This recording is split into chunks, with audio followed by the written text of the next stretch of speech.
Okay, so another free will video.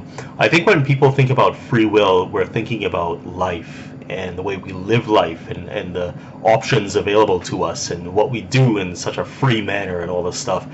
Sam Harris would be more instructive in terms of the way we think about our actions and the freedom we think we have. His famous quote, obviously, is basically a puppet is happy as long as it loves its strings. So I think that holds a lot of weight. I think there are things that people do that are coerced out of us that aren't exactly coming from a place of freedom.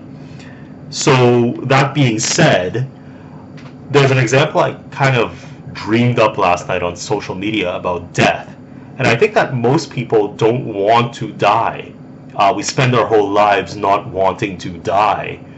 The thing is, though, in a very deterministic way, we're going to die. And I'm not talking about fatalism. Fatalism implies that there's some kind of designer or some sort of intelligence behind dying.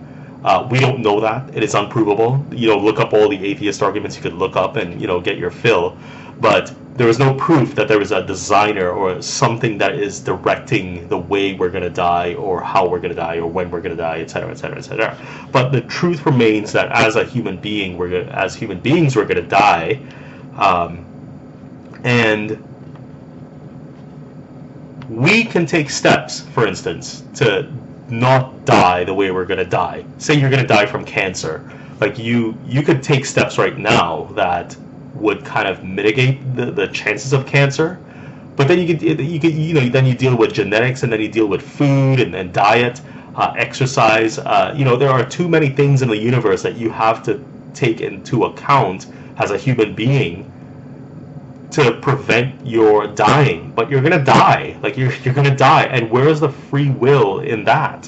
Like there is no free will. I think free will serves as basically, and I read this Atlantic article about this as well. Free will basically serves as a punitive benchmark on Earth, but it was also inspired by by hell, by Christian hell.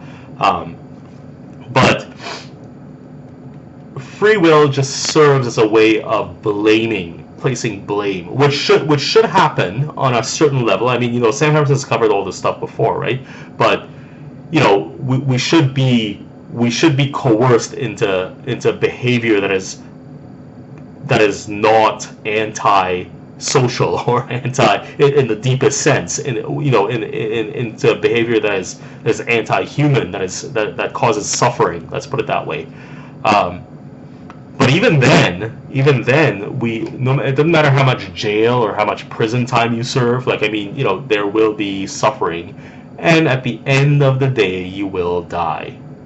So I don't see how there's any free will there. Like, you could trace the steps back from the moment of death to where all this stuff led up to, and you can say that person did not do all the things they did because they thought it was going to make them die. They probably did everything they could to not make them die, but where is the free will in that? Anyway, that's the video. Bye.